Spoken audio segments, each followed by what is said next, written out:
Aymara Satelital. Primer plato, Radio Cutipa.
Es un placer estar en esta guarida donde estaremos seguras de todo lo que está sucediendo en el mundo. Vamos a dar un par de datitos sobre el desmadre que hay en el mundo, ¿no, Jorge? Sí. Buen día. ¿Cómo te va? Y buenas noches para quienes nos buen ven en día la para noche. todos nuestros teleaudientes. Sí, para toda nuestra audiencia. ¿Pero está bien teleaudientes? No sé. ¿O acabo de inventar una Te palabra? acabas de inventar una palabra. Bárbaro. Espectadores, oyentes, audiencia. Como decía en su momento el compadre Carlos Palenque, porque tenía la tribuna libre del pueblo en la mañana y en la noche, entonces decía buenos días, buenas noches, compadres, comadres. Así que buenos días, buenas noches, compadres, comadres, amigas y amigos. Comenzamos con nuestro amigo Víctor Hugo Romero. Dale. Vamos. Esta es la imagen promocional de la nueva ley de hidrocarburos, Su Alteza. No, pero no creo que se venda, no creo que se venda nada. Ahí de esas dice cosas. se vende, for sale, en venta. Hablando de vender y no vender, el ministro de Obras Públicas ya dijo que BOA no se vende, pero sí se quiere que sea una empresa más competitiva. De hecho, queremos saber más, ¿no?, sobre el estado de las empresas estatales. Sí, ayer lo hablamos. Hay un déficit en 10 empresas estatales que suman unos 110 millones de dólares anuales que tiene que luego que salir del tesoro, ¿no? O hay que endeudarse para pagar eso. Pero también hay que ver que las empresas estatales atienden áreas que no son rentables muchas veces. Por ejemplo, el teleférico no es rentable, Totalmente. pero es muy bueno. Y en muchos países el transporte Es subvencionado, ¿no? es En todo el mundo. subvencionado. Entonces los lentes para mirar una empresa estatal tienen que ser diferentes. No quiere decir que hay que subvencionar todo, pero los lentes son distintos cuando se trata de transporte o de otro tipo de empresa. Hay quienes dicen que los estados en general no saben o no deben administrar empresas. Yo creo que sí, pero también creo que deben administrarlas bien y que no sean bolsas de empleos para poner a los amiguitos y llenarse la boca de industrialización, que al final del día no hay industrialización. Claro. Que es lo que ha pasado, por ejemplo, con el Pero gobierno de Luis Arce, que hay- insistió hay- mucho en la industrialización y al final no fue tanto como se ha Claro. cacareado, ¿no? Yo creo que hay que tomar un ejemplo que es el de Vaca Muerta en Argentina, para lo bueno y para lo malo, ¿no? Pero, ¿qué pasa? YPF había sido privatizado, lo compra Repsol, capitales españoles. Cristina Kirchner lo reestatiza, desprolijamente, digamos, ¿no? Con errores, que costó luego un juicio de 18.100 millones de dólares, que ahora se salvó por la amistad entre Milei y Trump. Pero eso son anécdotas. El tema es este: gracias a que estaba reestatizado y se descubre Vaca Muerta, el país tiene esta bonanza ahora de los hidrocarburos, que fíjate que va de aquí a 9 años va a facturar 42.000 millones de dólares anuales entre gas y petróleo. Un país que compraba gas, se lo compraba a Bolivia, te acordarás, y compraba petróleo. de ser importador pasó a ser ahora exportador y va a tener un ingreso que va a superar, incluso tal vez supere al agro, que es lo más fuerte que tiene Argentina. Entonces, por ser del Estado, esos recursos vienen al Estado, vienen al país. Si no fuera YPF de Argentina, esa masa gigantesca, hay gas por 200 años y petróleo por 100 años. Eso sería para privados de afuera. Teníamos que hablar de la guerra, lo vamos a hacer después de esta pausa porque ya está Nadia con nosotros, es una dueña de la guarida, está enseguida Nadia Guevara para hablar de la guerra y otros asuntos más que están preocupando. Ya volvemos. Si te resfrías, consigue alivio de día, descanso reparador de noche y fortalece tu sistema inmune con Refrianex sobres día y noche. Refrianex, siempre contigo, en cada momento. Señora, un paraguas, por favor. ¿Como este? ¡El joven de Proven! El mismo. ¿No tuviera uno más grande? ¿Como este? Más grande. Más grande sería pues la sombrilla, joven. Sí, perfecto, señora. Es que ya viene. ¿Qué viene? La lluvia de premios de Banco Proden. Vuelven los sorteos para los que ahorramos en la procuenta de Banco Proden. Y si tú mantienes o incrementas tus ahorros, ya estás participando. Un ticket por cada 100 bolivianos que mantengas en tu procuenta. Y 2 tickets por cada 100 bolivianos que incrementen tu saldo. Gana miles de bolivianos. Con ganadores en el área rural y urbana. Si aún no tienes tu procuenta del Banco Proden, ábrelo hoy mismo y empieza a ahorrar. Porque cuando llamen Proden, ¡ganan todos! Banco Proden. Esta entidad es supervisada por ASFI. Actividad autorizada y fiscalizada por la Autoridad de Juegos. Ahora estás viendo.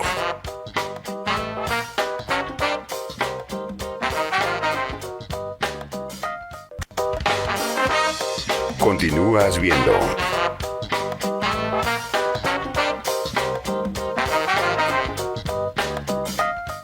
Trata la gripe y la tos seca con una cápsula blanda y efectiva. Alíviate con Refrianex 2. Refrianex, siempre contigo, en cada momento. Señora, un paraguas, por favor. ¿Como este? ¡El joven de Proven! El mismo. ¿No tuviera uno más grande?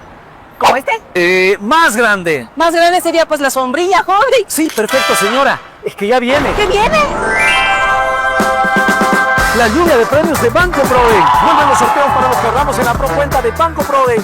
Y si tú mantienes o incrementas tus ahorros, ya estás participando. Un ticket por cada 100 bolivianos que mantengas en tu procuenta. Y 2 tickets por cada 100 bolivianos que incrementen tu saldo. Gana miles de bolivianos. Con ganadores en el área rural y urbana. Si aún no tienes tu procuenta del Banco Proden, ábrelo hoy mismo y empieza a ahorrar.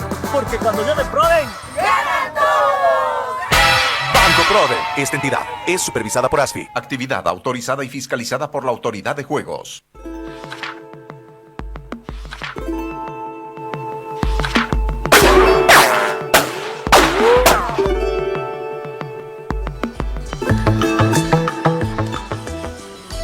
Bueno, esto es Bonnie and Clyde, no porque vamos a agarrarnos a tiros con nadie, sino porque es un espacio de complicidad, aunque eso de agarrarse a tiros y de ir a la guerra está en la mesa hoy, en la actualidad. Por eso y por otras razones más hemos invitado, no necesita invitación, pero hemos dicho vente, Nadia, como le dice Jorge, Nadia Scarlett Johansson Guevara.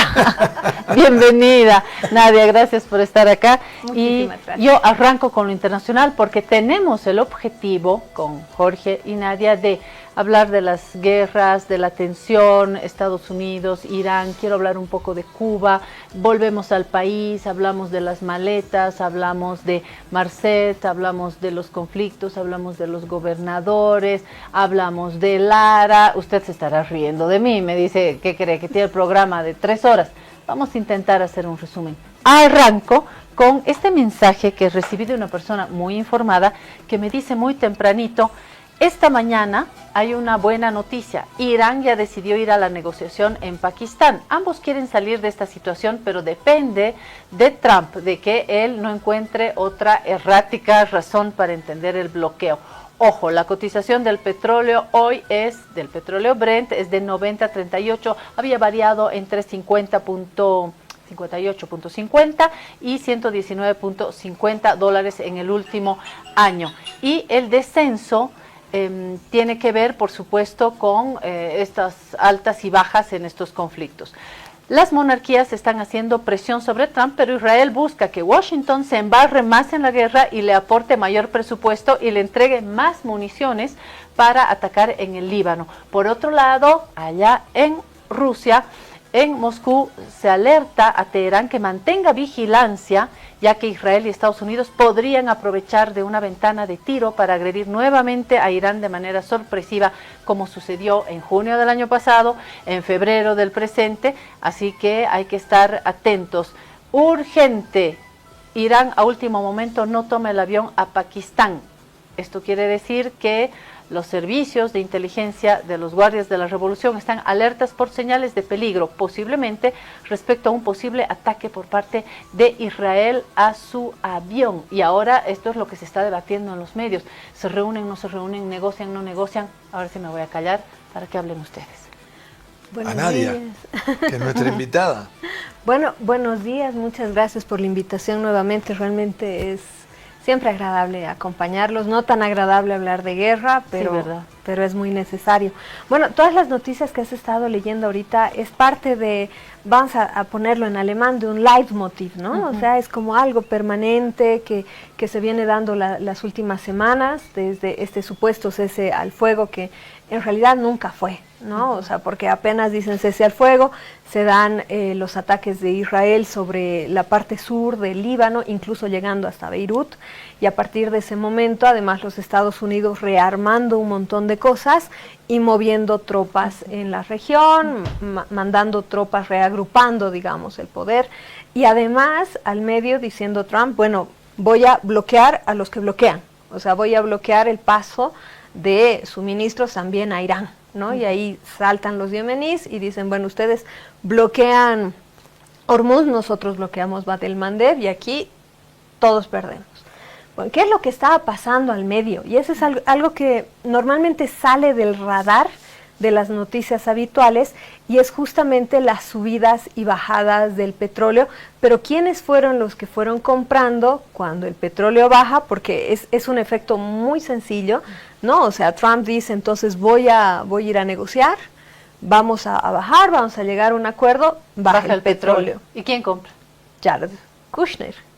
Porque no hay que olvidarse que el esposo de su hija, Jared Kushner, que además es el negociador que está mandando, es una cosa muy loca, porque este señor no tiene un cargo oficial, ¿no? O sea, no es nada más ni nada menos que eso, el esposo de la hija de Trump, ¿no? Pero viene justamente de estos sectores especuladores de inmuebles, de activos, ¿no? De commodities, viene de ahí, es básicamente un empresario. Entonces, justamente Jared Kushner y muchos otros cercanos a Trump son los que van comprando las acciones cuando bajan y las venden cuando suben. Entonces, eso ya se está detectando. Hay algunas páginas que ya han estado haciendo un trabajo muy minucioso, casi por minuto, de cómo va variando el precio, quiénes son los que compran a la baja y quiénes a la alta. Ahí estaríamos hablando no solamente de lo que implica la guerra, sino de las razones de la guerra que quizás no tenemos mucho en radar, que tiene que ver justamente con estos mercados bursátiles, que tiene que ver con información privilegiada, con el uso de información privilegiada sobre todo, ¿no? Entonces, es muy probable que estas negociaciones que tenían que darse el día de hoy en Islamabad nacen muertas, básicamente, ¿no? Algo que los... Y el negocio de las armas, que siempre está ahí, ¿no? Por supuesto, que también viene desde ahí, ¿no? O sea, como te digo, se puede hacer un rastreo de quiénes son los que están vendiendo armas, qué empresas, quiénes tienen las acciones, y vamos a llegar a los mismos. Es realmente algo que durante décadas se sabía, esta combinola, ¿no? Entre todos los que hacen lobby por ciertos gobiernos extranjeros a los Estados Unidos, quienes tienen las acciones en ciertas empresas, pero en esta guerra se está viendo claramente, al fin, después de mucho tiempo, las cartas sobre la mesa, ¿no? Y de hecho, eso es algo que dicen los iraníes. De hecho, para la primera ronda de negociación, cuando van a Islamabad, la delegación que va a Islamabad no va junta, va en distintos aviones, claro, que tuvieron que ser escoltados por el ejército del país anfitrión. O sea, el miedo a que se bajen el avión, como hicieron el año pasado con el anterior presidente de Irán, existe.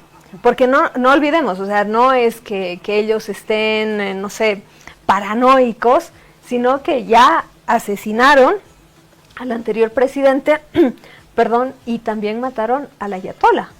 No, mataron a 10 jerarcas. Claro. Empezando por claro. el ayatolá. Y el hijo no aparece porque, según se dice, está muy gravemente herido y desfigurado. Claro, sin embargo, y ahí hago un corte, digamos, o sea, nombro solamente a estos dos por ser las figuras más altas, ¿no? La cantidad de personas que han asesinado en estas últimas semanas, que tenían que ver directamente con el ejército, que tenían que ver con autoridades, claro. Incluso civiles.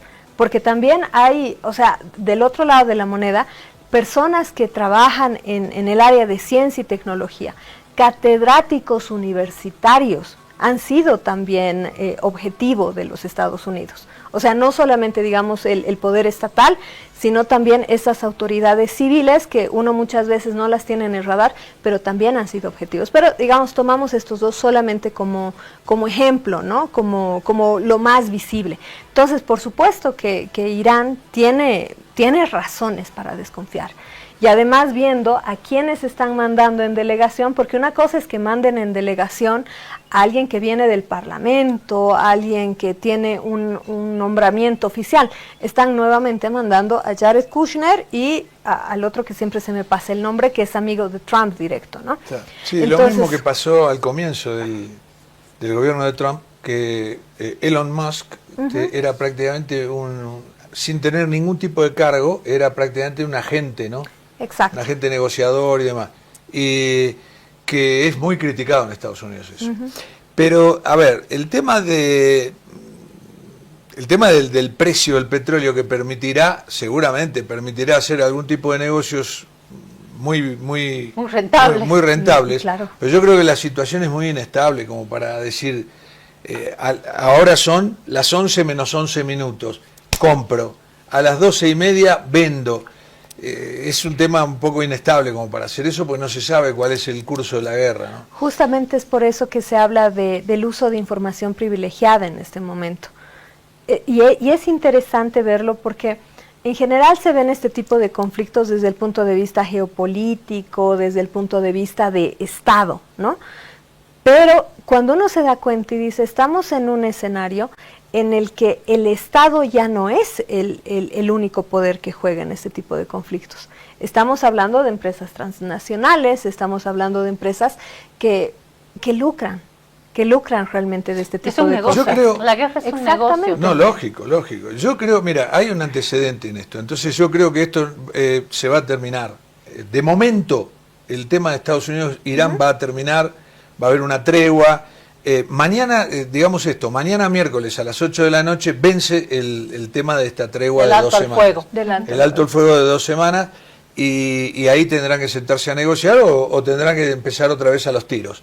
Pero Estados Unidos sabe algo de Irán, del régimen de los ayatolás de Irán. En el año 1979, cuando entra Khomeini y saca al Shah, Reza Pahlavi, el Shah va a Estados Unidos, se refugia en Estados Unidos, el ayatolá Khomeini lo pide, Irán lo pide, que vuelva para ajusticiarlo, y Estados Unidos no lo da. ¿Qué pasó? El famoso, no sé, capaz que vos ni habías nacido, pero fue la famosa toma de la Embajada de Estados Unidos. Se llevaron 52 diplomáticos y funcionarios de la Embajada de Estados Unidos y los tuvieron secuestrados 444 días, no una semana. Entonces, ¿qué quiere decir esto? Que son capaces de resistir, son capaces de ¿cómo se llama?, de enconarse y quedarse ahí en esa posición y por mucho tiempo. Por ahí puede resistir mucho tiempo. Pero el tema comercial acá, del tema del petróleo, que en este momento, habían dicho la semana pasada, hay 800 barcos varados, ahora puede ser 1.500. ¿Por qué? ¿Por qué? Por una razón muy sencilla. La producción de petróleo sigue, y hay que llenar barcos, y hay que mandarlo para alguna parte. Entonces, y los barcos se van acumulando. No puede haber 50.000 barcos ahí ¿no? Entonces tiene que tener un final esto. Paralelamente, mientras todo esto que ustedes describen está sucediendo, hay también un foco de tensión, de alta tensión en torno a Cuba, porque después de décadas de bloqueo, hoy están apretando todavía más. Parece que Cuba está en la agenda de Trump.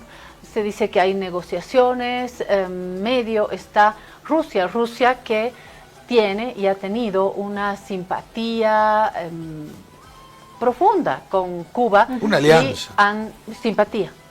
Simpatía, porque hay autoridades que una y otra vez han dicho que van a apoyar, no solamente es una alianza, también hay negociaciones, pero hay también una simpatía, amistad, de apoyos que se han dado a lo largo de estos años pasados. Hay una historia ahí que ha generado un fuerte vínculo que va más allá de la alianza, y hoy Rusia ya no es la Unión Soviética, tiene posibilidades de dar una ayuda más concreta a Cuba.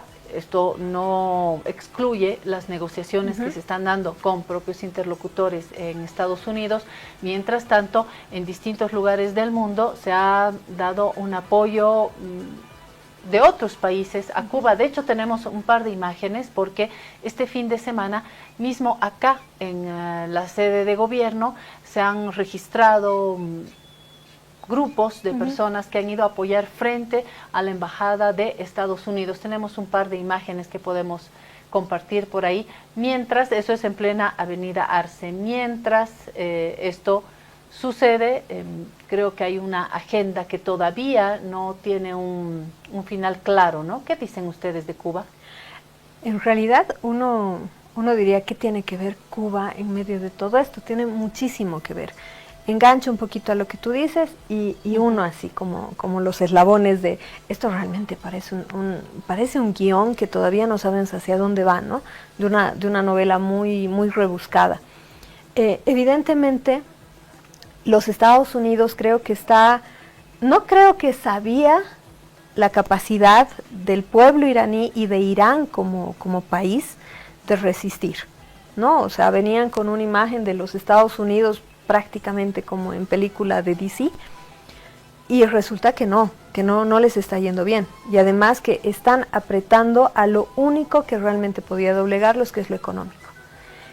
Ya en noviembre vamos a tener unas elecciones en los Estados Unidos que le puede costar un montón de cosas a Trump, y no solamente a él, sino a todo el entorno palaciego que viene con él. Entonces, algo que dicen los analistas, específicamente hablando de Cuba, él necesita alguna ganancia, necesita mostrar que ha hecho algo bien en algún lugar.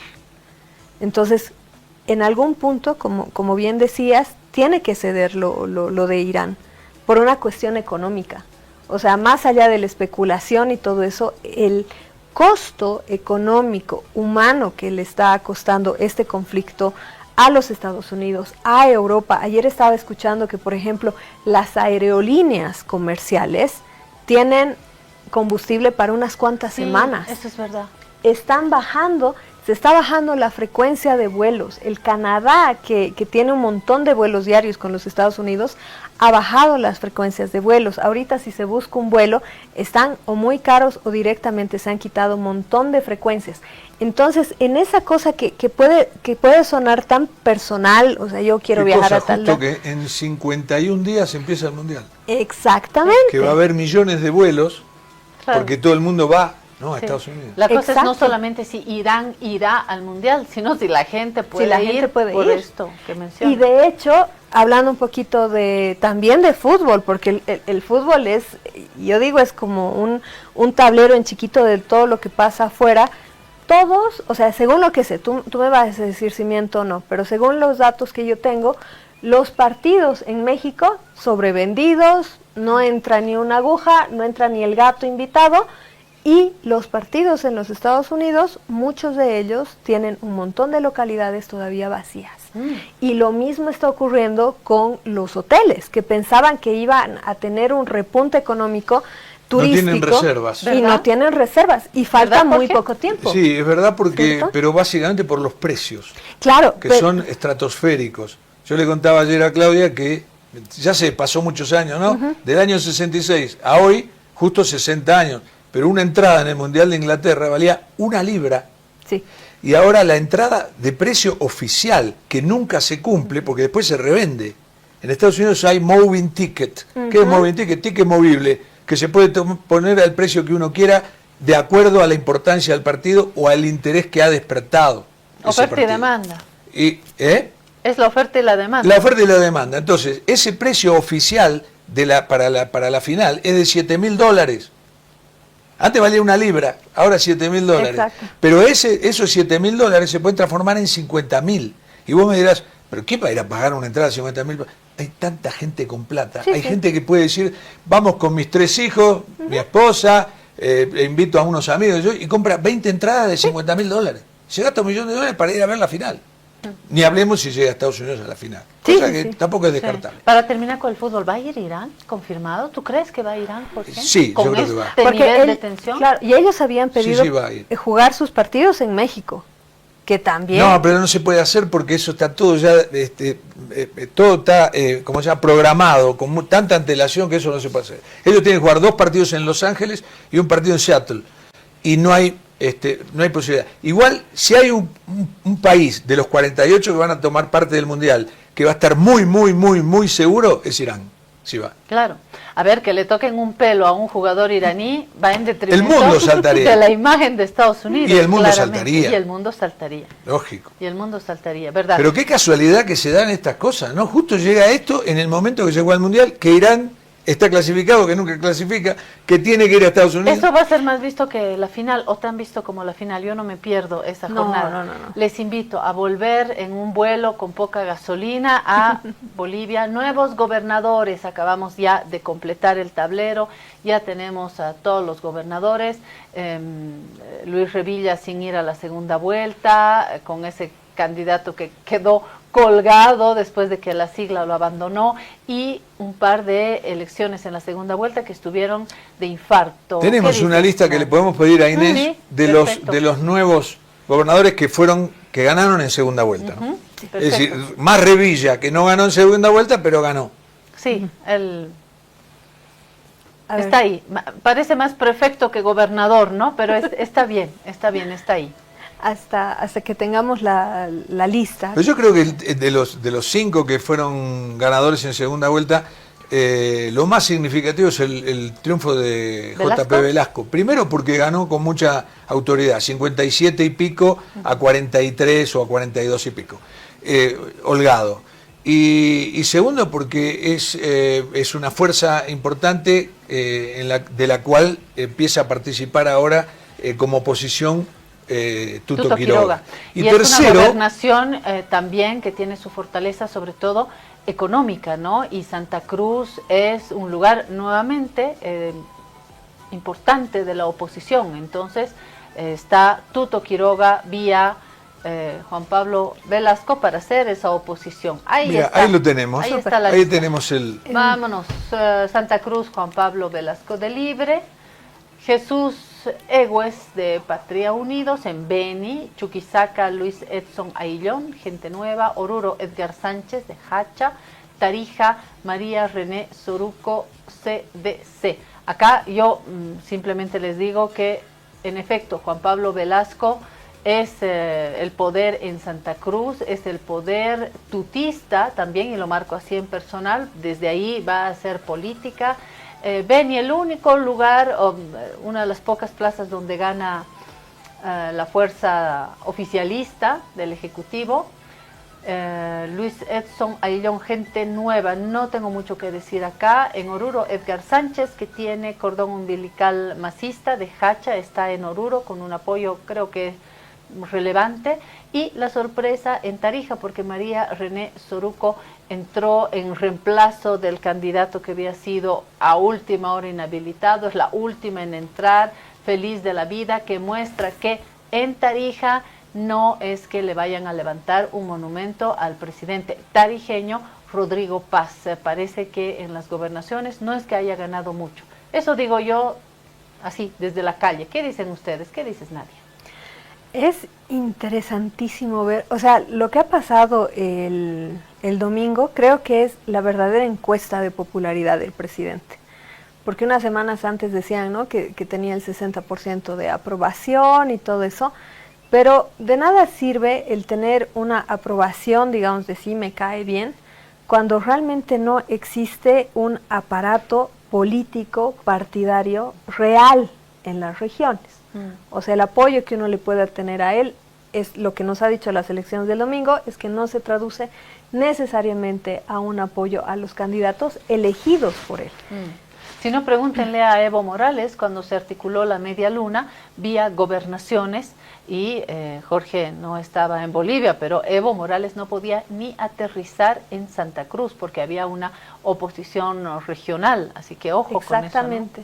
Eso es muy importante, o sea, ver cómo, porque además es una historia larga, como tú dices, ¿no? O sea, digamos, el elegir estos gobernadores desde proyectos además muy locales, muy locales, salvo Libre en Santa Cruz y en Pando, todos los demás, incluso Egues, tiene que ver mucho por una composición del departamento. Tiene que ver con una política local, tiene que ver con una cuestión de articulación política local, por una visibilidad de estos candidatos a manera local.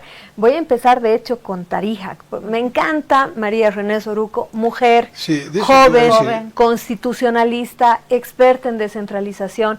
O sea, yo creo que a partir de ahora, y sobre todo con el 50%, con el 50-50 que el presidente ha prometido, María René Soruco es la ficha clave, porque ella, desde el conocimiento que tiene, puede articular de forma constitucional y con leyes y con argumentos. Sí, nadie, solo que su padrino no es una blanca palomita. No, pero por supuesto que no, siempre lo digo, no hay blancas palomitas, ninguna, ninguna. Lo, digamos, interesante además es que en Tarija el presidente no logra ganar en primera vuelta de las elecciones, en las segundas no me acuerdo muy bien, y ahora ganan con 71.6% la gobernación ante el candidato que evidentemente había sido apoyado por el presidente. Sí, entonces, lo que hay que decir de María René Soruco, que creo que es la que más votos obtuvo en todo el país, sí, tanto Victoria, para gobernadores como para alcaldes, ¿no?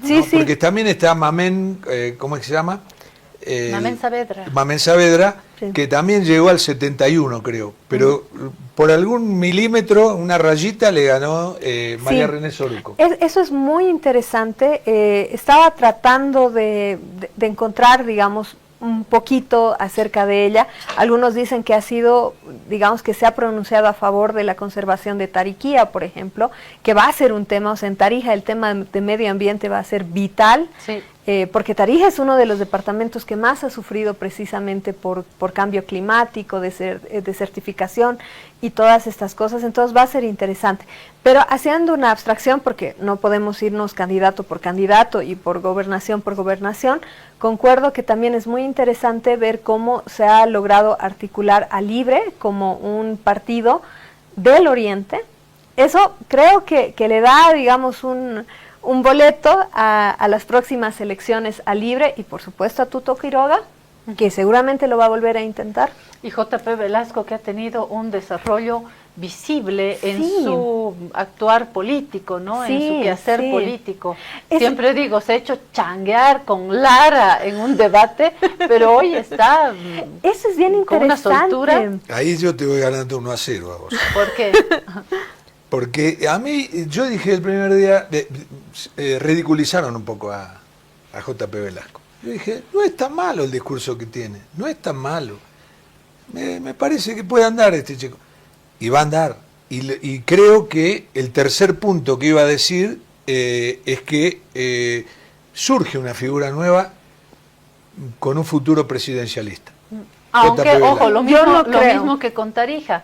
Su padrino tampoco es Santa Palomita y su padrino está Tuto Quiroga, no sé exactamente la edad que tiene, pero su vitalidad es innegable. El Tuto Quiroga no se va a jubilar mañana, me parece. No, pero depende de él soltarse, ¿no? Hacer así, soltarse de Tuto Quiroga también. Que no te escuche Tuto Quiroga. Bueno, Tuto. Ahora, yo no creo, así, en serio, no creo.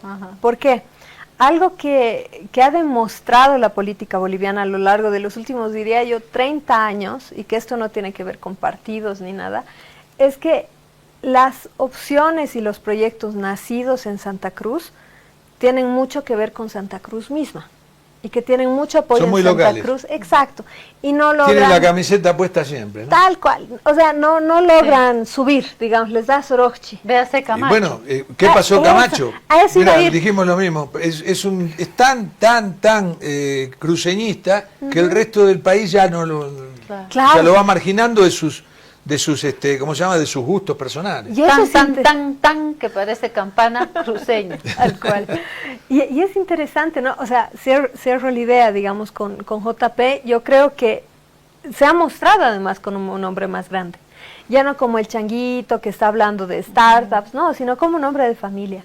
O sea, se lo nota además, o sea, más allá maduro. que a uno le guste o no le guste, se nota maduro y se nota en su cancha, que es Santa Pero en todo Cruz. caso, a ver si coinciden, estas elecciones subnacionales a gobernador muestran dos figuras con proyección, María René Soruco y JP Velasco, porque además son jóvenes y la gente pide renovación. Bueno, ahí está la renovación, ¿no? Y otro que hay que ver, porque cuando declara bien, a mí me gusta escuchar siempre a los candidatos, y el otro es Loza. Loza no declara mal, es bastante interesante, está muy pegado a Evo Morales. Y es joven también. Es joven, por eso te digo, hay que ver cómo actúa. Ahora, cuando dices muy pegado a Evo Morales, ¿lo dices así con miedo no, o más bien porque no, para ese mí es su... no tengo ningún problema que esté pegado a Evo Morales, pero para mucha gente sí. Claro. Pero es que ahí radica su fortaleza, porque el momento en el que él haga la gran Andrónico y se sacuda de Evo Morales, a ver cómo queda Loza también. Ojo, ¿ah? Claro. Ojo, ese es un núcleo duro. Y otra cosa que queda también es el tema Revilla. Vos fíjate los porcentajes. Vamos a pedirle a la producción que nos vuelva a poner un segundito las imágenes. Todos los porcentajes. 71, 56, 62, 40, 52. Y Revilla 20,2. Es como, ¿viste como ganar medio a cero? Sí. En el fútbol le decimos nosotros, ganó medio a cero. Dice, con un penal que no fue y en el minuto 98. Claro. Y fue muy evidente, me parece, que venga el dueño de la sigla desde Miami o desde Coroico y que diga, no, perdón, yo me retiro de la segunda vuelta y por carril paralelo está en alianza con el presidente y no da una razón fundamentada, y el otro candidato que queda suelto, y Revilla dice, bueno, alisten mi mandil, entro a la cocina. Híjole, es complicado. Es que de hecho yo creo, o sea, dos cositas. Primero, acerca de la renovación, si vemos otra vez a los candidatos, la mayoría son jóvenes. Sí. O sea, más allá, toditos son jóvenes. Sí. El de Oruro, no sé, creo que es bastante joven, pero canoso desde temprano. No, lo vi en una entrevista, es un muchacho Es bastante joven. joven, ¿no? Estuvo acá en La Guarida, Exacto. sí, Edgar Sánchez. Y del otro lado, eso es súper interesante, porque marca, o sea, el país le está diciendo a la política, ¿saben qué? Los líderes que queremos ya están en otra, se puede decir, ¿no? Y eso también creo yo que marca un poquito, porque el gran perdedor, aunque duela decirlo, o duela a quien le duela, ha sido el presidente. Porque todas las fichas a las que apostó terminaron perdiendo, apostó a fichas bastante tradicionales, mayores, el caso de Santa Cruz, por ejemplo, o el mismo caso de Oliva en Tarija, muestra que fue una apuesta no tan afortunada. Pero además, y yo creo que lo que ha ocurrido con Revilla en La Paz sí ha tenido un efecto en la elección. ¿Por qué? Porque es fácil decir el país ha votado en contra del MAS, ya no quieren al MAS, pero hay que deshacer, digamos, desmenuzar cuáles son esas razones. Y yo creo que una cosa que a lo largo de las últimas décadas al boliviano de a pie le resonaba mucho ha sido el manoseo de la ley para beneficiar al partido gobernante, sea el partido que sea. Aquí no vamos a tomar partido de nadie, pero que viene por ahí. Entonces, este dejo de manoseo que ha habido en La Paz, que puede ser muy legal las decisiones que se han tomado, pero no han sido legítimas. Entonces, eso es como las red flags en pareja que uno dice, un ratito. O sea, esto ya me huele, esto ya me lo conozco, ya sé por dónde va esto, entonces yo ahí quito mi apoyo porque es importante el equilibrio. Y yo creo que el votante boliviano es sumamente sabio, porque esto marca un equilibrio, marca, ok, existe un poder nacional bastante sólido, prácticamente sin oposición, pero a nivel de las regiones ponemos un equilibrio en el que se va a tener que negociar, se va a tener que dialogar, se va a tener que hablar, y eso me parece magnífico. Y última cosita, también viendo lo de Camacho, pero también lo de Pumari, y algunas otras figuras que el 2019, digamos, han sido líderes pititas, por ponerlos de alguna forma, pero se diluyen, desaparecen. Entonces, ahí, y creo yo que sería muy interesante ver por qué estas figuras, que en su momento parecían ser las nuevas fichas, parecían ser las nuevas figuras de la política nacional, que habían logrado el cambio de gobierno y que todo eso, ¿por qué en la próxima elección, que se los podía poner de cualquier forma como alguna autoridad que tenga un peso, se van a diluir, especialmente Camacho? Eso es muy interesante. 3 minutos y yo no quiero irme sin decir por lo menos alguito de Rodrigo Paz, que si bien no se vistió de gala en estas últimas elecciones, tampoco la tiene color de rosa en el campo ejecutivo. ¿Le estarán jalando a las orejas hoy al ministro Oviedo? Quiero hablar concretamente del caso de las famosas maletas, Marcet, las cajas fuertes, había caja fuerte, no había caja fuerte. Ayer en una entrevista con la periodista Jimena Antelo he visto a un Oviedo nervioso, tan nervioso que en su momento dijo, no, creo que no funciona mi pantalla, miraba a otro lado, sí, no sé cómo la está pasando hoy, pero no, había una caja fuerte, pero no había, pero después sí le dijeron, pero le ocultan, no es que me oculten, pero es que me han dicho después, y es que ahí sí había relojes, en la otra no había nada, pero aquí sí, pero no sé, creo que ahí hay un Igual sapo, creo que el tema de Marcet, lo que se objeta es mínimo con relación al tema de las narcomaletas. La narcomaleta es un caso grave, ¿no? Son 32 maletas con un peso tremendo, vienen en un vuelo privado donde viaja una sola persona, que es esta ex diputada, que pone en la aduana, en migraciones, pone su ¿cómo se llama? Pasaporte diplomático. Su pasaporte diplomático, que ya no servía. Entonces, ese es un caso muy pesado. Lo otro es si los policías que fueron a hacer la requisa en la casa de Marcet se llevaron los relojes y alguna plata que había, pero es un tema menor. Con relación al otro es un tema muy menor. Claro, de hecho el tema de las maletas no es tanto, porque he estado viendo, ¿no? O sea, esta semi-escaramuza entre el presidente y su entre el vicepresidente y su que no tenía, quitando todo, digamos, todo este faranduleo que nos encanta, quitando todo eso, ¿para qué venían las maletas? ¿Desde dónde estaban viniendo? Porque era del narcotráfico, pero ¿cuál cártel? ¿Qué estaban pagando? ¿Por qué una persona tenía relación con esto? ¿Cuándo Oviedo tenía la información de esto? ¿Cuándo Oviedo tenía? O sea, ¿de dónde saca una diputada $250.000 para pagar un vuelo privado desde Los Ángeles a Santa Cruz? Y esta mañana estaba leyendo la carta que escribe ayer en la cárcel, y bueno, decía, déjenme pasar mi condena en paz, y cuando todo esto se esclarezca voy a salir con la frente en alto. Que diga, o sea, creo que sería, dentro de un mundo perfecto, sería muy fácil decir, fui a esto, me contrataron para esto, porque yo no creo que una persona así... Sí. No, o sea, no es tocarle la puerta a un cártel y decirle te vendo mandarinas. Sí, indefendible ese caso de las 32. Totalmente. Los palazos a Lara continúan al margen de Lara lo merece, no lo merece, tiktokea, no tiktokea. El punto es que lo han podado como a un bonsái, y ayer ya, como dicen, se han boconeado con una autoridad de la policía, con el comandante general de la policía, que le dice al vicepresidente... No entiendo, esto parece ya un cómic, no es una novela, ¿no? Digo yo, llega un punto en el que uno, además como mujer, perdón decirlo, da ganas de decirle, a ver, actúen como adultos, porque primero, el presidente, el vicepresidente, el vicepresidente habla de un caso que hasta el día de hoy no ha dado unos resultados, no sabemos realmente qué ha pasado. En eso tiene razón, o sea, como cualquier ciudadano de a pie puede decir, tengo estas evidencias, a ver, esclarezcan porque se tiene que esclarecer. Y ahí que salga este comandante de la policía a sacarle un pasado institucional, no, es que nunca ha llegado a ser la cabeza, el mejor de su promoción, y sabes que él mismo Lara dijo que no era.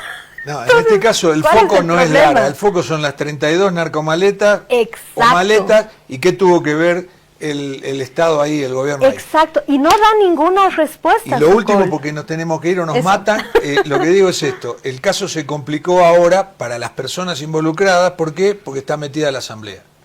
Sí. Si fuera de justicia solo, con la justicia se arregla. Sí.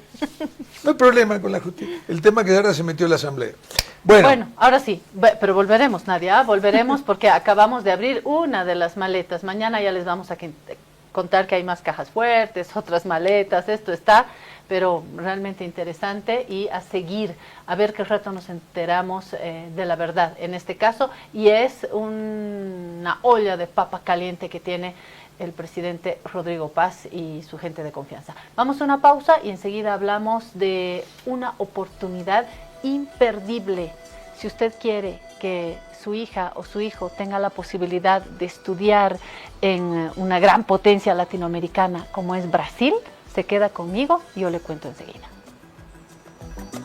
Alivio efectivo a todos los síntomas del resfrío con Refrianex comprimidos tradicionales. Refrianex, siempre contigo en cada momento. Por favor. ¿Como este? El joven de Proven. El mismo. ¿No tuvieron uno más grande? ¿Como este? Más grande. Más grande sería pues la sombrilla, joven. Sí, perfecto, señora. Es que ya viene. ¿Qué viene? La lluvia de premios de Banco Proven. Vuelven los sorteos para los que ahorramos en la procuenta de Banco Proven. Y si tú mantienes o incrementas tus ahorros, ya estás participando. Un ticket por cada 100 bolivianos que mantengas en tu procuenta. Y 2 tickets por cada 100 bolivianos que incrementen tu saldo. Gana miles de bolivianos. Con ganadores en el área rural y urbana. Si aún no tienes tu procuenta del Banco Proven, ábrelo hoy mismo y empieza a ahorrar. Porque cuando llame Proven, ¡ganan todos! Banco Proven. Esta entidad es supervisada por ASFI. Actividad autorizada y fiscalizada por la Autoridad de Juegos. Ahora estás viendo.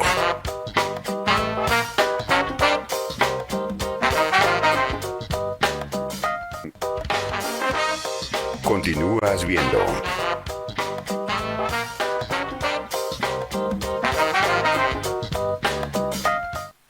Si te resfrías, consigue alivio de día y descanso reparador de noche con Refrianex comprimidos día y noche. Refrianex, siempre contigo en cada momento.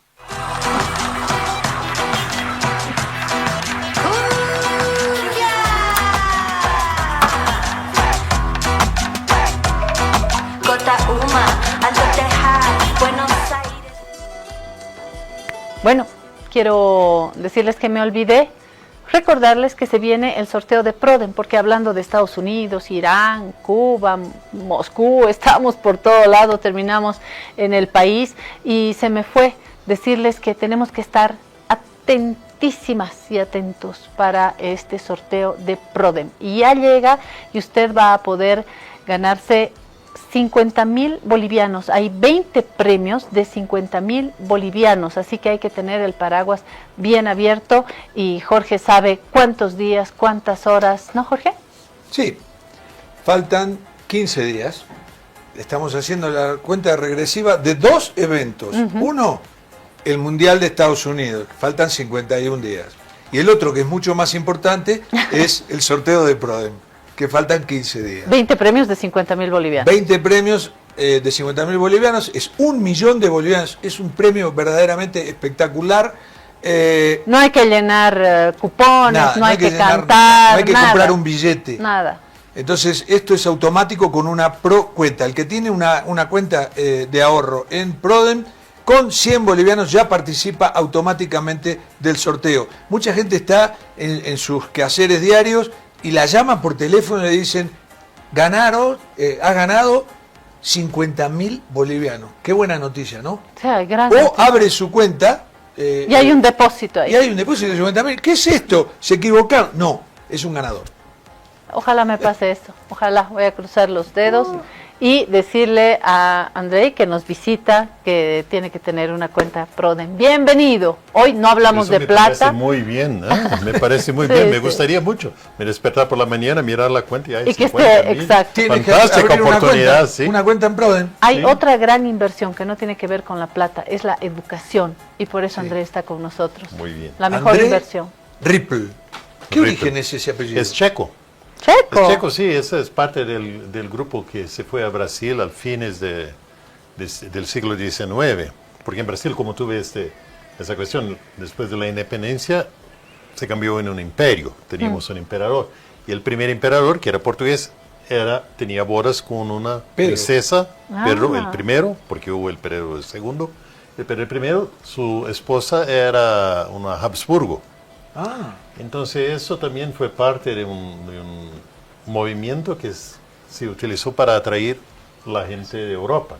Y empezaron con los alemanes y bueno, y los pueblos del Imperio Austrohúngaro, que eran los checos, esa gente que se fue. Y la familia de mamá eran, sí, alemanes. Entonces, eso principalmente en el sur de Brasil. Después, claro, tuvimos italianos y todo lo otro. Un poco voy a hablar de eso. Interesante también. Porque uno asocia Brasil, uno dice Brasil, Portugal, pero no siempre tiene en mente estas otras venas. Hay mucho inmigrante, sobre todo alemán, ¿no? Si tú vas por todos los pueblitos que están en Río Grande do Sul, muchísima gente. Novo Hamburgo. Sí, justamente, ¿dónde nací? Claro. Novo Hamburgo. Mira, qué lindo. Y mi mamá hablaba alemán, el dialecto que se tenía, que era de una parte de Alemania, y después aprendió el portugués. Qué interesante, entonces, ¿no? Alemán y portugués, es una mezcla. A vos que te gustan estas historias, prometo contarte que en Brasil antes los jugadores de raza negra no jugaban mucho. Y en Gremio, que tú lo conoces, André. Conozco, pero no me gusta. No, tú eres del Inter. Claro, el Colorado. Y bueno, en Gremio, recién en 1953 pudo jugar un jugador negro. Afro. Negro. Claro. Sí. Y a mí me encanta esta crónica en la que Jorge cuenta de esta técnica de ponerse polvo de arroz. Po de arroz. Po de arroz para blanquearse y entrar a la cancha. Y hoy resulta que los negros, y lo digo sin ningún tinte racista, los negros son los gigantes del fútbol, porque tienen una potencia física inigualable. Bueno, lo que pasó exactamente con eso, con Gremio, era que Inter era un equipo más abierto, porque empezó más tarde. Claro. Y ahí tenía el equipo, tenía jugadores de descendencia afro, y ahí ganaba todos los partidos. Claro. Y ahí llegó un punto que la gente en Gremio dijo, no podemos seguir así, porque va a ser un terror. Claro. Creo que habían perdido había el torneo de la provincia, el torneo estadual, no me acuerdo si Inter ganó algo como 5 o 6 años consecutivos, así, siempre. Y ahí llegó un punto que Gremio no, tenemos que cambiar. Claro. Y ahí empieza con Tesouriña, Tesouriña, justamente. Y entonces, por primera vez en el año 53, parece increíble, ¿no?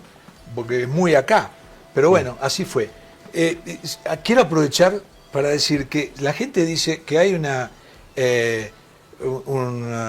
rivalidad. Un odio entre argentinos y brasileños. No, hay una rivalidad futbolera. Por lo demás, hay una admiración extraordinaria. Los argentinos admiramos mucho a los brasileños. Inmigración, hay mucho brasileño que uno pasea por las calles del centro de Buenos Aires y escucha hablar a los brasileños. Claro, siempre está lleno. Pero aparte yo estoy también convencido de que los brasileños tienen una admiración y un cariño por los argentinos.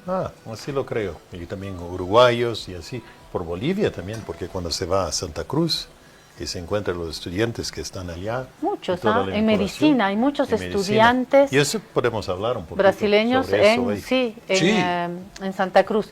Bueno, hoy justamente hablar de la educación, que además de tener una cuenta en Prodem, una buena manera de invertir, la mejor es la educación. Si a mí me preguntan qué quiero en la vida, educación para mi hijo, como me la dieron a mí, creo que es lo que uno más desea. Y hoy hablamos de esto, ¿no? Hay una excelente oportunidad de becas, ¿no, André? De becas en Brasil. Y justamente estamos acá hoy para hablar de eso, porque Brasil tiene un programa de becas de pregrado que es muy tradicional, cuenta con 61 años. décadas. Sí, y Bolivia participa de este programa desde el principio. Entonces conozco mucha gente acá, muchos médicos, por ejemplo, ingenieros, que se fueron a Brasil para su formación y volvieron a Bolivia para contribuir. Y eso es algo característico, porque cuando se habla en programas de beca, a veces la gente piensa, no, es algo muy complicado. Pero el programa de becas de Brasil, el programa de pregrado, voy a hablar un poquito después del programa también de posgrado, pero el programa de becas de pregrado básicamente es un proceso de postulación. Tiene que presentar la documentación, no hay un examen de ingreso a las universidades, tiene que presentar sus libretas del secundario, tiene que tener un promedio de 60 puntos y la edad mínima 18 años. 18 puede postular con 17 mientras está en la promo, desde que cumplas 18 hasta el 1 de enero del año siguiente.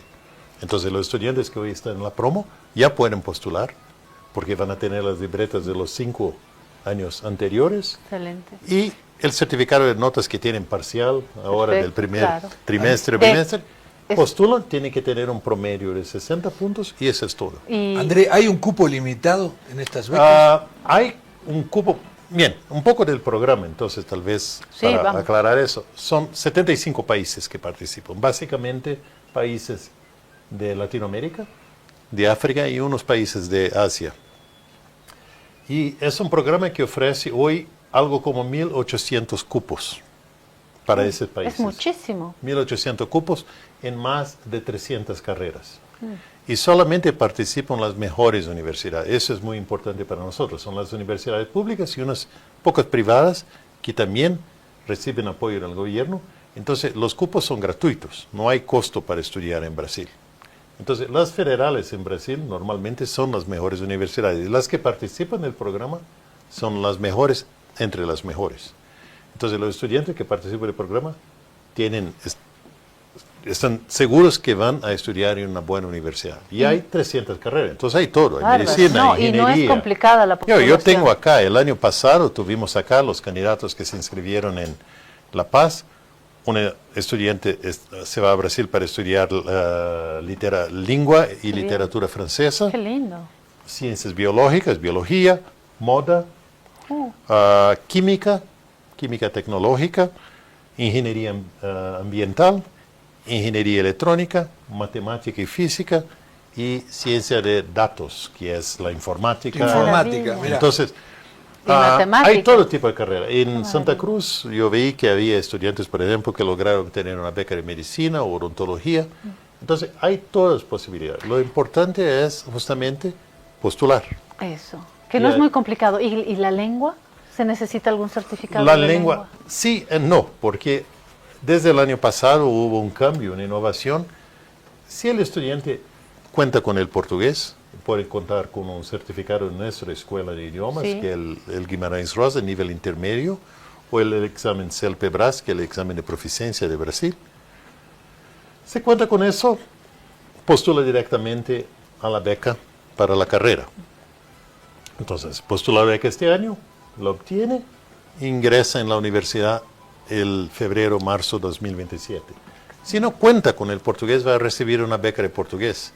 Y ahí va a Brasil para estudiar portugués por un año, va a hacer el examen, pasar el examen del CELPE-BRAS y ingresa en la carrera el año siguiente. Todo es parte del programa. Entonces, si no tiene portugués, va a estudiar portugués y la carrera. Si no tiene portugués... Ahí está, miren, estamos viendo un afiche, estudia en Brasil, participa en el programa de estudiantes, convenio de Brasil, pregrado, PEC-G.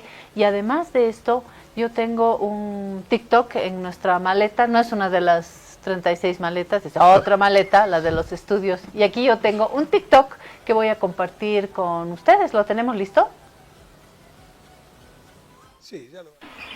Hola, ¿qué tal? Me llamo Renata, soy de La Paz, Bolivia y soy ex estudiante PEC-G, que es este programa de convenio que el Brasil ofrece a varios países para estudiantes extranjeros poder hacer una carrera completa en Brasil de forma gratuita. Yo hice medicina en Fortaleza, Ceará, en la Universidad Federal do Ceará, es la universidad pública de allá. Y bueno, en mi experiencia fue una de las mejores cosas que hice, ya que principalmente el área de la salud y la medicina está muy avanzada acá en Brasil. Todas las universidades y las federales principalmente son buenísimas, los profesores, los catedráticos, los hospitales, la tecnología, es todo muy avanzado y la universidad tiene un nivel muy muy alto. Y aparte de eso, bueno, la cultura brasilera, la gente, el clima y todas muchas otras cosas me encantaron de este lugar. Entonces realmente fue una decisión, una de las mejores decisiones que hice. Y bueno, se los recomiendo, ¿no? El PQG es un programa bastante bueno, es simple, no es un programa que te pide muchos requisitos, entonces cualquier persona que esté dispuesta a tener una experiencia como la mía, les aseguro que va a ser muy muy buena. Interesante esto que dice, porque si hay 300 universidades, quiere decir que hay muchas ciudades para elegir también. Sí. Ahora, ¿por qué? Porque hay muchos chicos que le tienen miedo a Sao Paulo, Río, porque son grandes urbes. Claro, no, más que los chicos, los papás. Yo me pongo en los zapatos de una mamá y un papá. Largar a mi hijo a Brasil, que es un continente, no es un país, es un continente, y uno dice, qué seguridad. Y además en lo económico, Andrei, ¿qué implica, por ejemplo, una familia de escasos recursos que tiene a un joven de 18 años que ha salido de un instituto fiscal, tiene la posibilidad de mandar qué necesita en términos de recursos económicos? Pero tal vez voy a hablar un poco de eso. Creo que hay puntos bastante importantes. Una cuestión es justamente cómo estamos cerca y tenemos un acercamiento cultural. Hablamos antes de la inmigración en Brasil. Entonces, Brasil va a recibir estudiantes, así como vimos Renata, y Renata en realidad es parte, no sé si se puede decir en español, una dinastía del PECG, porque su mamá se fue a Brasil por PECG, Renata se fue y su hermano también. Excelente. Entonces, toda una familia que tuvo su formación en Brasil y regresaron a Bolivia, porque eso también es una característica del programa. Los becarios tienen que regresar a sus países. Pueden volver a Brasil más tarde, no hay problema, no, pero tienen que volver acá para recibir el diploma, lo van a firmar acá, el diploma llega ya legalizado, ya apostillado. Acá, en Bolivia. Después, si quieren, pueden postular también una beca de posgrado en Brasil. Entonces, este tema de dónde vamos a vivir, bueno, estas universidades están por todo Brasil y justamente a veces la gente... Renata está en Fortaleza, dice. Fortaleza, que es espectacular realmente. Me gustaría mucho vivir allá, porque se está en el litoral, se vive bien, se come bien, la gente es muy, muy cálida, entonces es fantástico. Entonces van a encontrar, como Brasil es continental, como decía, van a encontrar un espacio, un lugar donde se siente bien, con un clima más europeo, más frío en el sur, o entonces en la playa, o si quiere estar más cerca de Bolivia, acá en Mato Grosso, que es Mato Grosso, las provincias vecinas a Santa Cruz, o entonces las provincias más vecinas al Beni, como el Acre o la Amazonía, y así es. Entonces, y hay todo tipo de carreras, entonces puede encontrar el tema que quiere estudiar.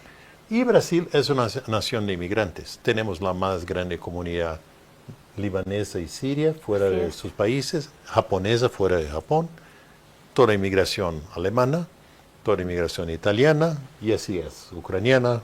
Pues, seguimos recibiendo migrantes de Haití, de Somalia, de Afganistán, también en de su Venezuela. momento.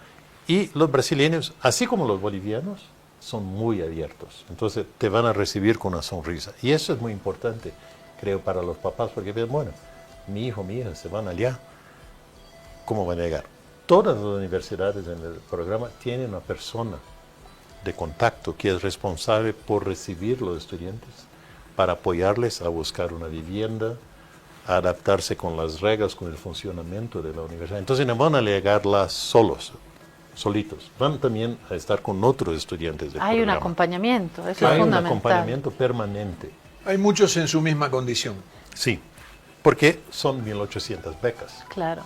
Entonces, bien, sobre el tema económico, entonces, creo que eso es bastante importante, porque el curso es gratuito, y los estudiantes tienen acceso total al sistema de salud brasileño, que es completo, es un sistema universal. Si hay una emergencia, hay un número que se llama, viene una ambulancia.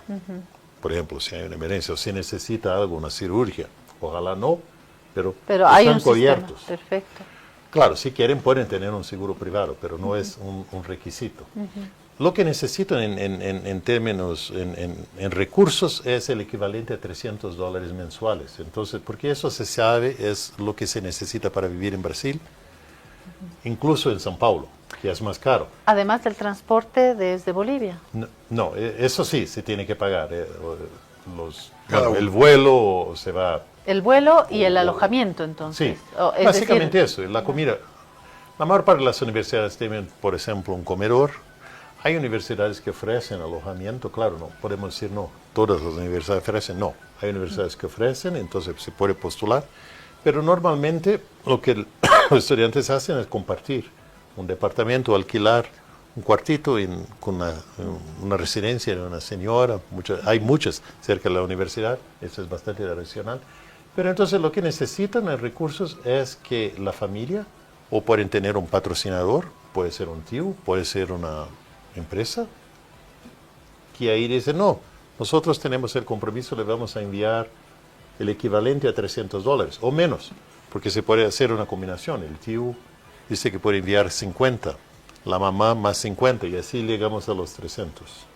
Entonces eso es que se necesita. Para sobrevivir. Es decir, bien, si uno aplica y obtiene la beca, tiene la educación cubierta por el Estado brasileño, exactamente, tiene la salud, que no es poco, y lo que tendría que pagar la familia o la persona que patrocina es el pasaje hasta llegar y $300 mensuales, que es lo que más o menos alcanza para pagar el lugar donde uno vive, la comida, el transporte, y me imagino también que hay precios especiales para estudiantes universitarios en lo que respecta al transporte y a veces hasta la comida, ¿no?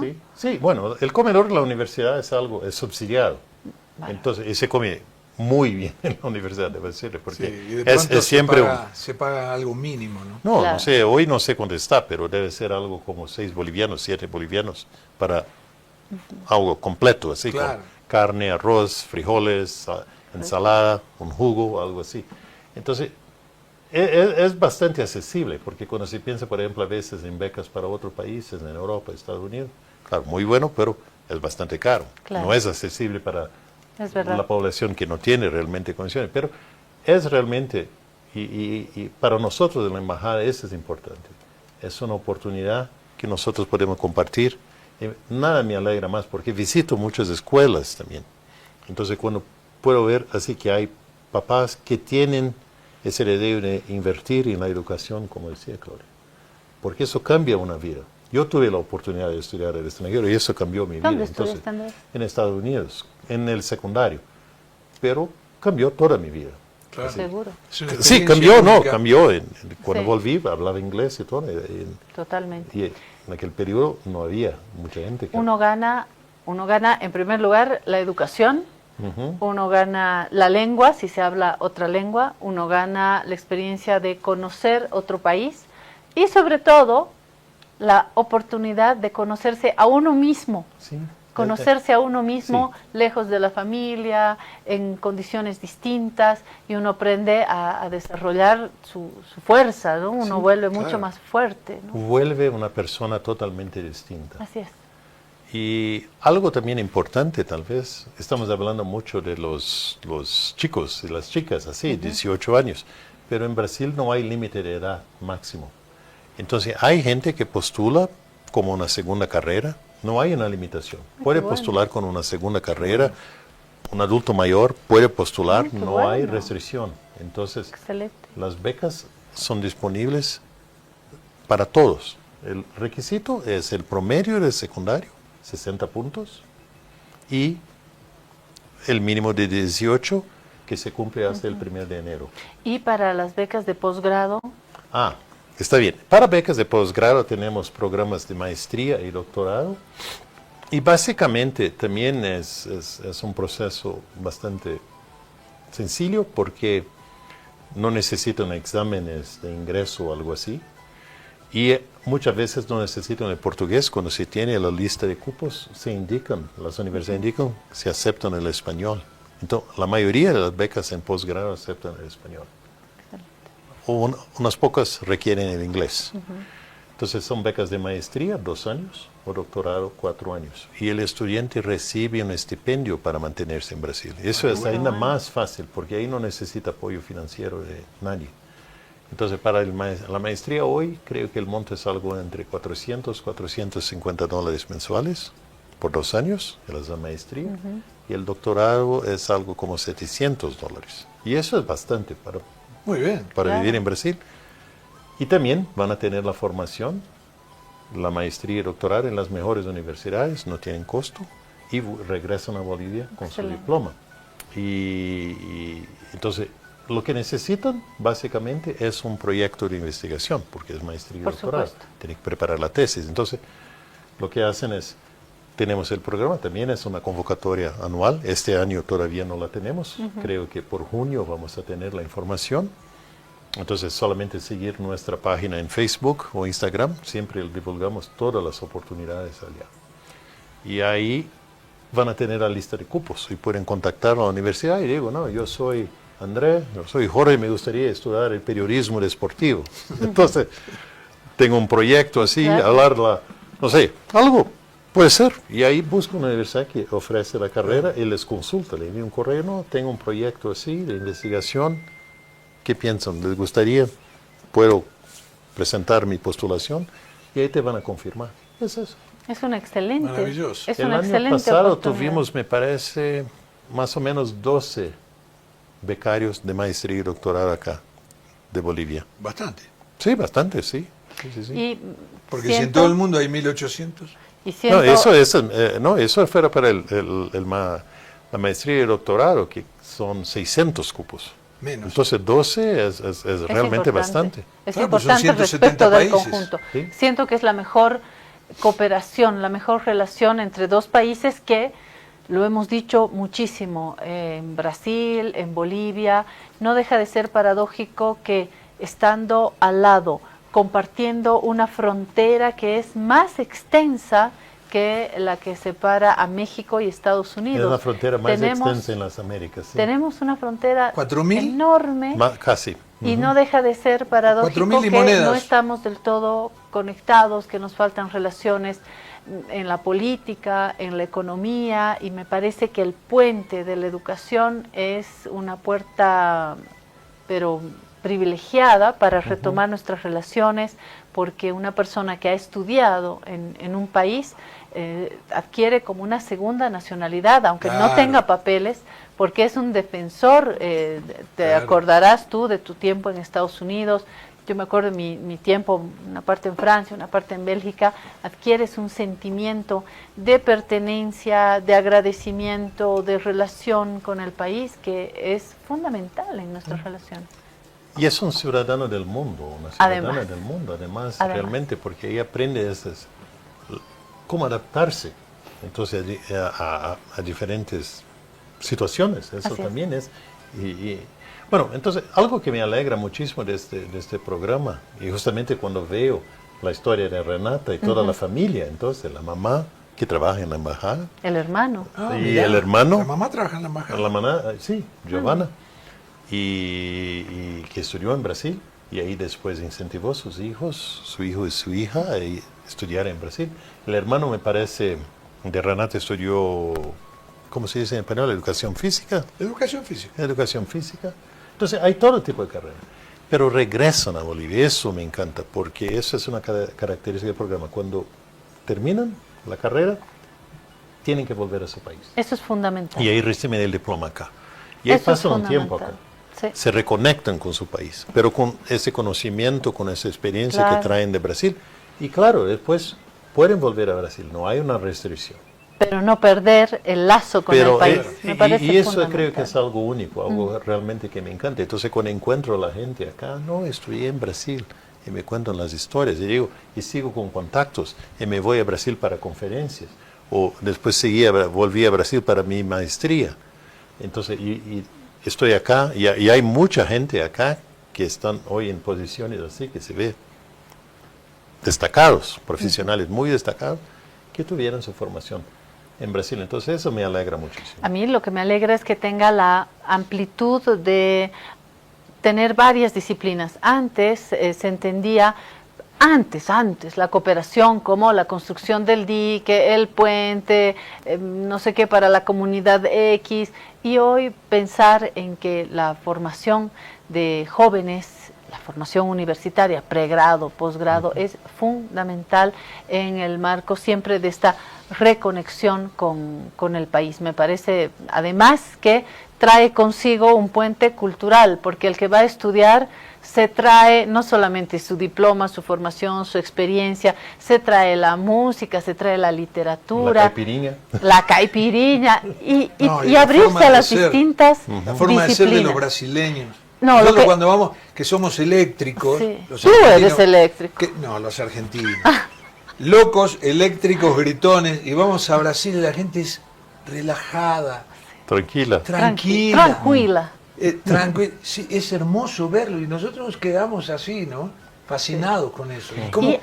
También somos países limítrofes y somos muy diferentes. Y subrayo también la apertura, a eso quería ir y me olvidé, que la formación no solamente tiene que ser en ingeniería, en ciencias duras, o medicina. Tiene que ser en literatura, en educación física. Hay un mundo, abierto, eso es muy bueno. Les cuento una cosa. ¿Dónde pueden vivir? Dijo André, pueden vivir en la misma universidad que tiene su residencia, pueden vivir en una casa, pueden vivir con una señora en una pensión. Es muy tradicional esto. Es muy tradicional en Brasil. En Brasil. ¿Y por qué me surge esto?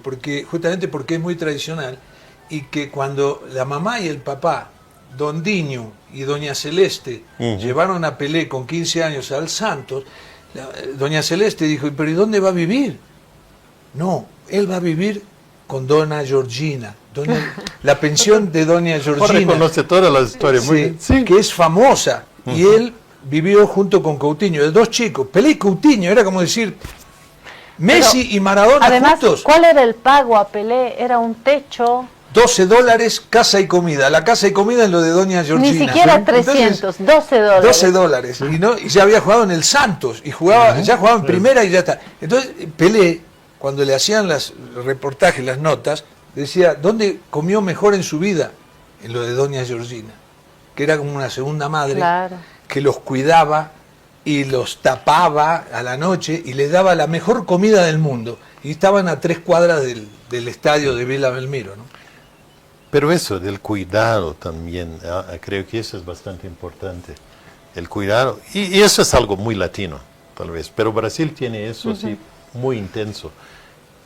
Muchas veces encuentro acá estudiantes que cuentan algo, una historia, cuando llegué buscaba una dirección, no sabía dónde era, y ahí fui a preguntar a una persona que no conocía, claro, una persona en la calle, y la persona me dijo, no sos de Brasil, no, ¿dónde? Bolivia, y ahí te llevan por la mano, y eso pasa muy frecuente, claro, me alegra saber que somos un pueblo, y los bolivianos también, eso lo sentí cuando llegué acá. Recibimos muy bien.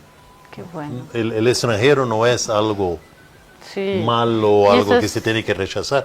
Y hoy cuando se ve el mundo como está, se volviendo en la parte de inmigración, me alegra saber que nosotros acá en Latinoamérica tenemos esta característica. Y no, soy extranjero, quiero mostrarte que conozca mi país, que tenga una buena experiencia. Entonces lo mismo que tenemos para los brasileños, usted lo va a tener. Es fundamental. Yo recuerdo que mi hijo, cuando era muy pequeño, cambió de profesora y llegó una nueva, en el colegio francés, llegó una nueva profesora muy jovencita. Y Julián llega del colegio y le digo, ¿qué tal tu nueva profesora? Bien, dice, pero no estaba muy convencido. ¿Pero y qué pasa? Le digo, no te convence mucho. Y Julián me dice, no sonríe. No sonríe. Fui al colegio y le dije a la profesora que sonríe un poco más. Tiene que sonreír. Pero mira qué importante, no sonríe. Es fundamental y en eso somos maestros en América Latina, ¿no? El calor humano. Bueno, vámonos. Ya nos tenemos que ir. Gracias, Andrei. Bueno, muchas gracias a usted.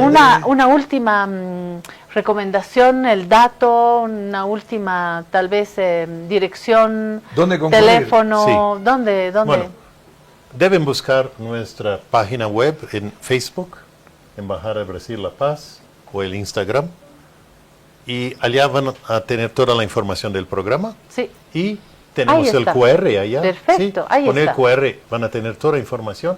Y si hay alguna inquietud, algo que necesite una información a más, pueden escribirnos. Perfecto. Estamos disponibles y nos alegra mucho contar con la participación de los estudiantes bolivianos en nuestro programa. Y muchas Excelente. gracias por esta oportunidad. No, a ustedes las gracias, ¿ah? A ustedes las gracias por esta gran ventana.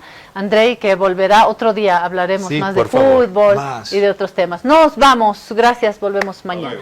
Chao.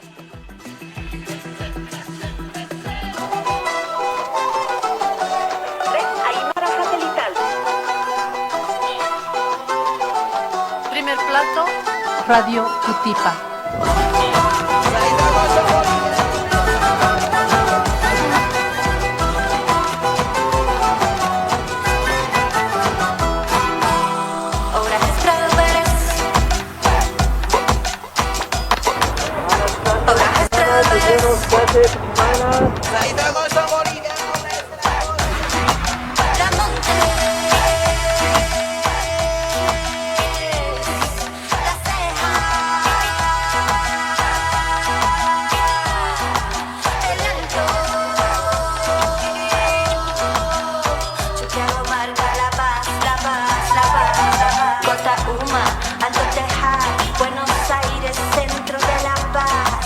Chicana, Achumani, Chasquipampa, Ora, Estrado Pérez, Miraflores, Pampajasi, Villa Copacabana.